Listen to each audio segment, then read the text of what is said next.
Dios ha muerto. Muchos creen que con esta frase Nietzsche quiso celebrar la victoria definitiva sobre la religión, como si festejara triunfante que, por fin, nos habíamos librado de las garras de esa peste supersticiosa que contamina las masas. Pero esa no fue su intención al proclamar la muerte de Dios. De hecho, fue todo lo contrario. A pesar de su marcado ateísmo, esta desintegración de la fe, con el consecuente rechazo hacia la religión cristiana, le pareció la peor de las tragedias y predijo con asombrosa exactitud la psicosis colectiva en la que inevitablemente caería Occidente. Y no falló, ya que poco después llegaron las consecuencias atroces que tanto temía. El advenimiento de los regímenes totalitarios que asolaron Europa en el siglo XX y que lamentablemente emergen de nuevo con fuerza en la actualidad, esta vez a escala global. Una nueva religión donde los gobernantes, usando las mismas tácticas de las sectas y los cultos, son elevados a la categoría de nuevos dioses, y los ciudadanos, sumidos en un estado de enajenación mental colectiva y habiendo depositado su más absoluta fe en sus nuevos dioses, se someten en masa a la tiranía. Dios ha muerto, Dios sigue muerto, y nosotros lo hemos matado. ¿Cómo podríamos reconfortarnos, los asesinos de todos los asesinos? El más santo y el más poderoso que el mundo ha poseído se ha desangrado bajo nuestros cuchillos. ¿Quién limpiará esta sangre de nosotros? ¿Qué agua nos purificará? ¿Qué rito expiatorio, qué juegos sagrados deberíamos inventar? ¿No es la magnitud de este hecho demasiado grande para nosotros? A finales del siglo XIX, Nietzsche observó que la propuesta de un universo creado por un Dios todopoderoso entraba en conflicto con el pensamiento científico que crecía con fuerza en toda Europa y predijo que Occidente, por primera vez en la historia, empezaría a percibir el cosmos desde la lente de lo profano. Y un mundo despojado de su componente sagrado sería una debacle, ya que los dioses modernos que llegarían para reemplazar al Dios cristiano, al no ser capaces de satisfacer nuestros más profundos anhelos, traerían el caos. El nuevo Dios de la ciencia, por ejemplo, podría explicar el funcionamiento de las leyes naturales y traía grandes avances tecnológicos. El nuevo Dios del Estado podría proporcionar niveles de riqueza y bienestar social nunca antes experimentados, pero todas estas ventajas serían insuficientes a la hora de saciar la verdadera sed del ser humano, que no es otra que la búsqueda de sentido. Un significado que nos haga sentir que somos parte de algo más grande que nosotros mismos, oriente nuestro comportamiento y nos sostenga en los momentos de extrema dificultad, tragedia y catástrofe. Desde tiempos primitivos, mucho antes del surgimiento de las tres grandes religiones monoteístas, este significado trascendental lo hemos encontrado en la conexión con lo divino. Lo significativo estuvo siempre representado por lo superior, lo suprahumano, una realidad invisible, inmaterial y atemporal que está por encima de nuestra realidad visible, material y temporal. De ahí que nuestros ancestros se consagraran a rituales de todo tipo donde buscaban cerrar la brecha entre lo humano y lo divino, lo mundano y lo significativo. Así que durante milenios, lo sagrado retuvo su importancia en el ser humano. Los tipos de fe y adoración fueron cambiando, pero la búsqueda de sentido a través de la comunión con algo trascendente se mantuvo.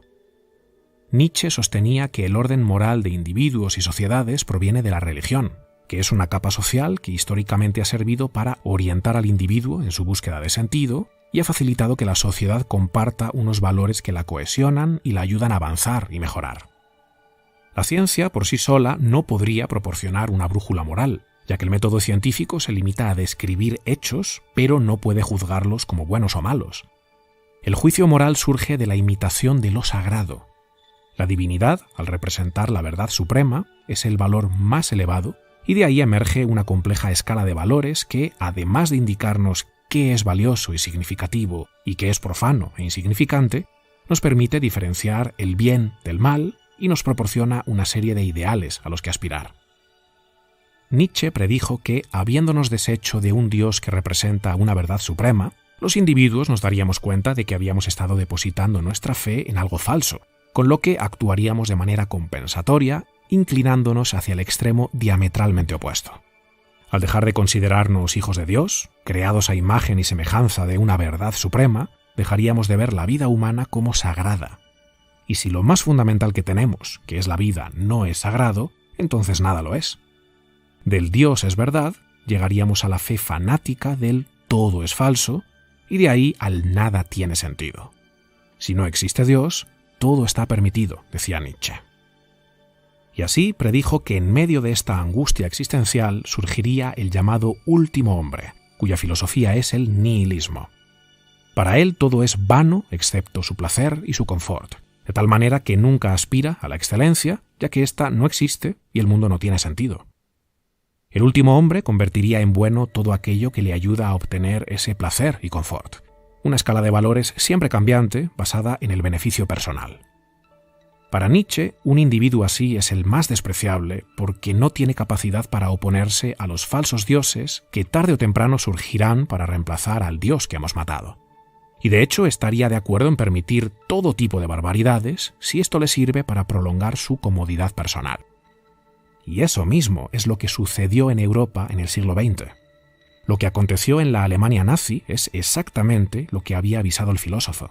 Una nación entera que, en medio de la psicosis colectiva y la más absoluta degeneración moral, y de forma totalmente religiosa, abraza unos valores que hubieran sido imposibles si hubieran contado con la brújula moral del Dios cristiano que tanto criticaba el propio Nietzsche.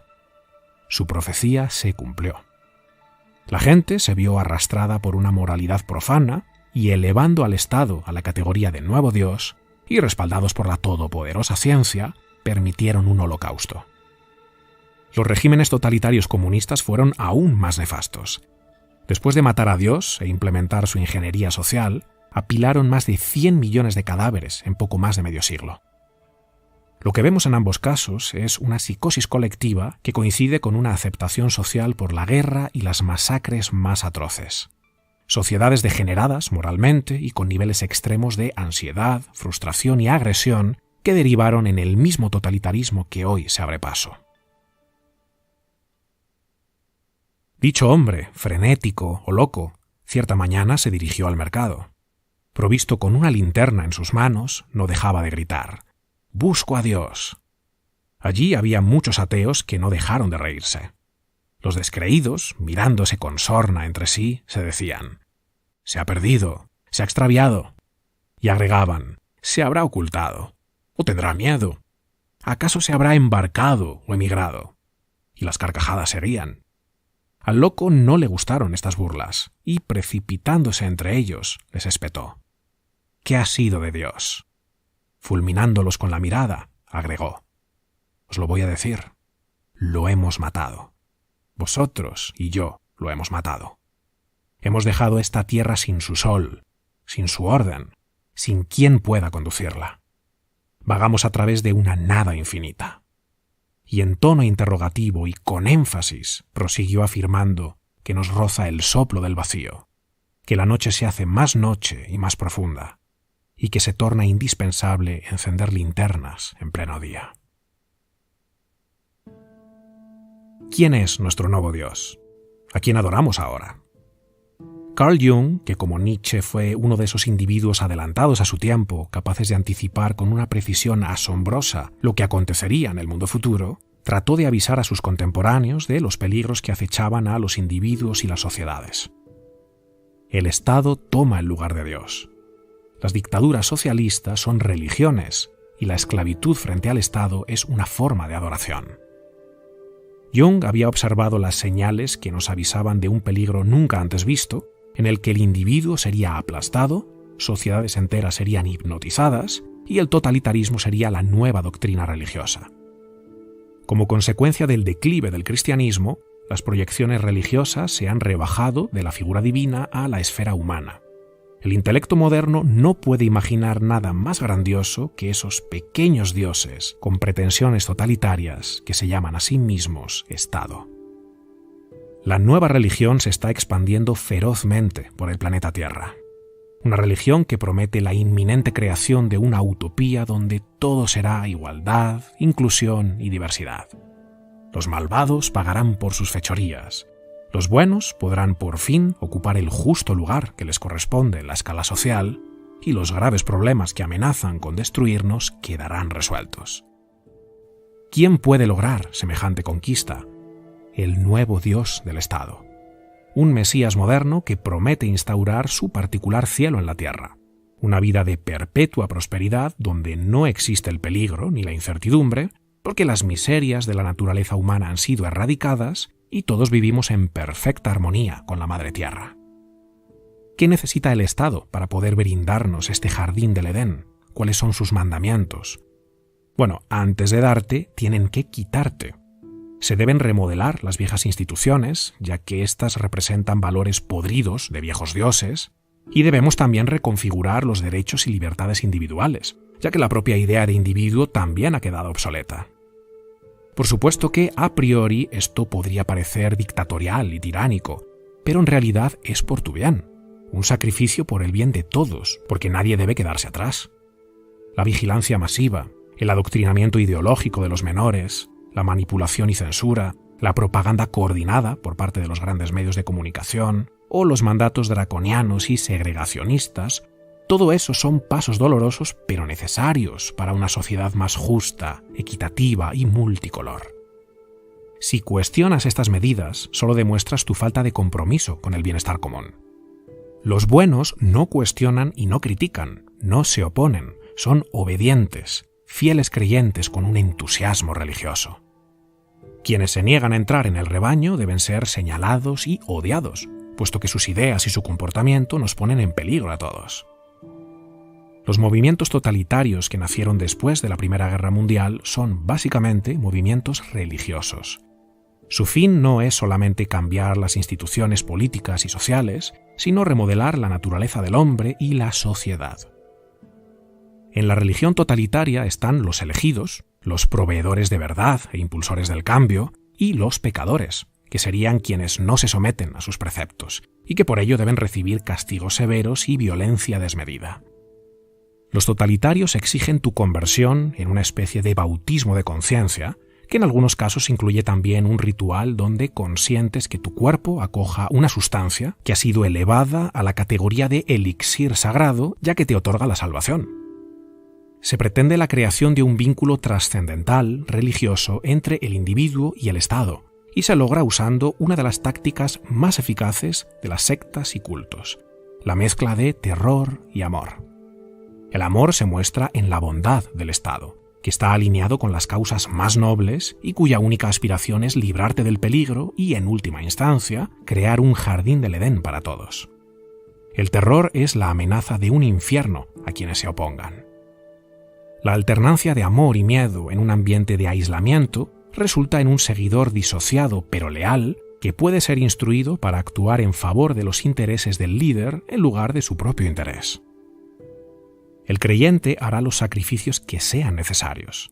Si debe aislarse y separarse de familia y amigos, soportar la ruina económica o ver cómo sus derechos se esfuman, se someterá porque entenderá que gracias a ello no será perseguido como hereje y podrá encajar en el redil.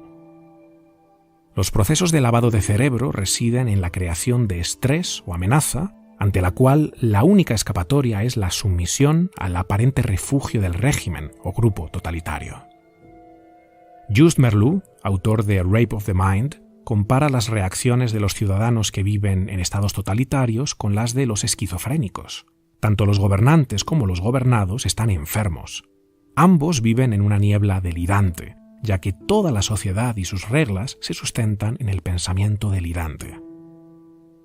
Los totalitarios, con su nueva religión, nos han privado de la capacidad de comprender los juicios morales del otro, y con ello los grupos humanos hemos quedado desconectados, sin posibilidad de comunicación, negociación y entendimiento. En ausencia de una narrativa trascendental que nos una, no tenemos una dirección y aspiración compartida, con lo que no podemos interactuar pacíficamente, cooperar y resolver juntos los conflictos y problemas más urgentes. Hoy estás conmigo o estás contra mí. ¿Eres de los míos o eres un monstruo que nos pone en peligro a todos?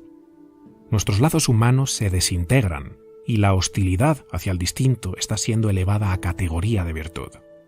De ahí esa crueldad social que ha emergido en la esfera pública en los últimos años, donde no hay posibilidad de perdón, paz y redención. El futuro que los totalitarios han pintado poco tiene que ver con una utopía. Una vez que el ciclo de toxicidad y destrucción del tejido social ha sido puesto en marcha, la confrontación es cada vez más violenta. La lección que la historia nos dio repetidamente y que parecemos no haber aprendido es que cuanto más poder se le da a los individuos corruptos y totalitarios que operan la maquinaria del Estado, más crueles se vuelven y más caos instauran. Y las libertades perdidas nunca se recuperarán. ¿Quiénes son esos líderes totalitarios actuales que se posicionan como los nuevos mesías? Es muy fácil reconocerlos. Son todos aquellos que no dejan de repetirnos que remodelarán, reharán o resetearán el mundo y con ello crearán una nueva normalidad. Si pones atención, notarás que este tipo de dialéctica que apela a la religiosidad permea por completo los grandes medios de comunicación dominantes en tu país, estés donde estés. Pero recuerda, quienes te arrebatan tus derechos naturales por tu bien son quienes buscan el mal. Quienes no dejan de repetir que quieren salvarte de un terrible peligro son el verdadero peligro. Quienes prometen instaurar el cielo en la tierra son quienes acaban instaurando un infierno.